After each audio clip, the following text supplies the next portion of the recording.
नमस्कार। फागुन 19 गते लाग्ने चन्द्रग्रहणमा यी 4 राशिहरू हुँदैछन् मालामाल। कुन कुन राशि होला त जान्नको लागि पुरा भिडियो हेर्नुहोला।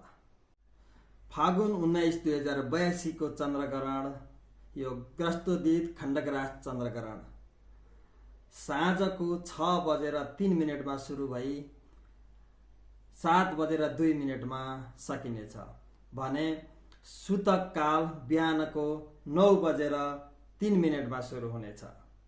सुतक काल सुरु भइसकेपछि शास्त्रले बन्देज गरेका कुराहरू गर्नु हुँदैन, जस्तो कि खाना खानु हुँदैन, सम्भोग, मैथुन, दिशा पिसाब तथा सुत्नलाई बन्देज गरिएको छ।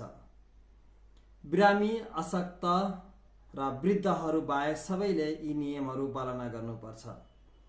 यस चन्द्रग्रहण पूर्व फाल्गुनी नक्षत्र सिंह राशिमा लाग्ने भएकोले सिंह राशि हुनेहरूको लागि अति कष्टपूर्ण समय छ।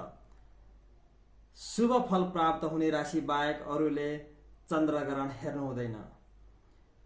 राशि अनुसार चन्द्रग्रहणको फल फरक फरक छ, जस्तो कि मेष राशि हुनेहरूको लागि चिन्ता, वृष राशि हुनेहरूको लागि व्यथा, मिथुन राशि हुनेहरूको लागि श्री प्राप्ति, कर्कट राशि हुनेहरूको लागि क्षति, सिंह राशि हुनेहरूको लागि घात, कन्या राशि हुनेहरूको लागि व्यय, तुला राशि हुनेहरूको लागि लाभ, वृश्चिक राशि हुनेहरूको लागि सुखम, धनु राशि हुनेहरूको लागि मान नाश, मकर राशि हुनेहरूको लागि कष्टम, यसरी कुम्भ राशि हुनेहरूको लागि स्त्री पीडा र मीन राशि हुनेहरूको लागि सौख्यम अथवा सुख प्राप्तिको समय छ।